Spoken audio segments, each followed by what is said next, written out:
Agay, nakakuha siya ng ibon. Ang galing niya maghuli ng ibon. Ang pusa namin si Ching Ching. Ganda. Anong pangalan nitong ibon na ito? Pasak-pasak. Pasak-pasak ang nahuli niya. Ayan,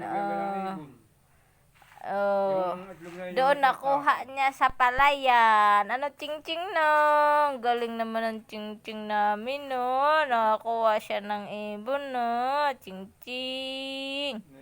Ang Ching-Ching. Ang galing ng Ching-Ching namin. Very good. Ang galing. Ganda niyan. Lutuin mo kaya, mahal?